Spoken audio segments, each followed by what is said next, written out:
So God bless you. Thank you for joining me. I'm going to start with the passage today here in Genesis 1:29 through 31. Here's what it says. And God said, "See, I have given you every herb that yields seed, which is on the face of the earth, and every tree whose fruit yields seed. To you it shall be for food. Also to every beast of the air, to every bird of the air, and to everything that creeps upon the earth in which there is life. I have given every green herb for food." And it was so. Then God saw everything that he had made, and indeed it was very good. So the evening and the morning were the sixth day. So the sun is shining. That is pivotal to what I want to tell you here. A couple of examples in our time together. I need to state I am not a doctor. I'm not saying this is to replace medical information. This is my experience and my experience only, and you need to see and do what your doctor says. I'm just going to share my experience with all of you. So the sun is shining. That's important. So a couple of months ago, I woke up one morning with a swollen finger, just one finger on one hand, and I thought that was quite odd. I attributed it to some type of arthritis. I've not been to my doctor yet, so I need to preface that. But I believe that there is a way in which that I can use some natural things that God has created on this planet to help reduce inflammation, and that is something that I've been working on, and I have seen a reduction. But the important thing about the sun is this. So about a month ago, I was at an outdoor sporting event, and the very next morning when I woke up, there was no inflammation, no swelling in the same finger that has been swollen every single day since this happened.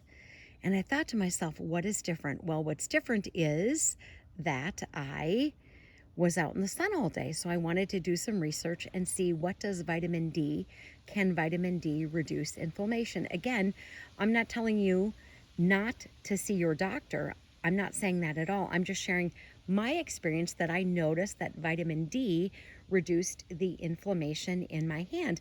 And I've tested it several times, days in which I'm out swimming and I'm outside more. And I do notice that the days that I'm outside more in the sun, that I believe that vitamin D reduces the inflammation. The reason I wanted to share that passage with you from Genesis is in my 40s, I developed an allergy. This was maybe 10 years ago, to cats and outdoor plants and things like that. I'd never had anything like that before. And I thought, this is so very strange. Why would this be so prevalent now in my life? And about a year and a half ago, I added an additional supplement to something that I take daily. And every springtime, I'm waiting for the itchy eyes, the runny nose, all of that. I had none of that this year. So I thought that was really interesting, because I am inquiring and looking into what sort of natural things that God has created could help with allergies. Could it be a specific vitamin, mineral, etc.? Again, I'm not a doctor. I'm not telling you not to go to the doctor. I'm not saying you shouldn't take your allergy medication or anything like that. I'm not telling you not to take anything that they've provided for inflammation. I just have been experimenting on myself with some things to reduce inflammation naturally, because if I have swelling, there's some sort of inflammation, and to why is that?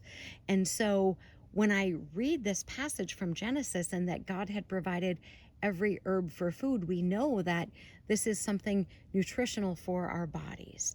And so I just thought that I would share my experience with all of you about the positive impact that my life has been affected by additional supplements, as well as the vitamin D and the exposure to that in reducing inflammation. And I will keep you up to date if there is anything that I have to report, but this is just my experience for information purposes only. So I hope that you have a great day. Armor up. May God bless you as always. Have a great day.